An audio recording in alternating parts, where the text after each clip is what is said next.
वजीर इत्तलात पंजाब फयाजुल हसन चौहान की तोपों का रुख एक बार फिर अपोजिशन की जानिब। कहते हैं कि एहतसाब का मौसम आता है तो करप्शन के परिंदे तनहा महसूस करते हैं। सिंध में 10 साल से लूटमार का बाजार गर्म है। जरदारी साहब करप्शन के जिन हैं, उनकी जान मुख्तलिफ तोतों में है।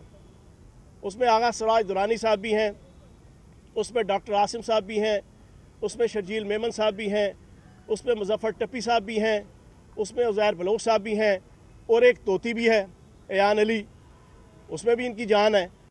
वजीर इत्तलात पंजाब ने कहा कि कलभूषण केस में आलमी अदालत में भारत ने जो सबूत पेश किए उसमें नवाज शरीफ का बयान भी है, जिससे 22 करोड़ लोगों का सर शर्म से झुक गया है। आलमी अदालत के अंदर इंडिया ने और मोदी सरकार ने पाकिस्तान के खिलाफ जो मुख्तलिफ सबूत पेश किया, उसमें एक सबूत नवाज शरीफ साहब का पाकिस्तान के खिलाफ बयान था बम्बई धमाकों के हवाले से, जिसमें वो एक्सेप्ट कर रहे हैं कि बम्बई धमाकों में पाकिस्तान का किरदार था।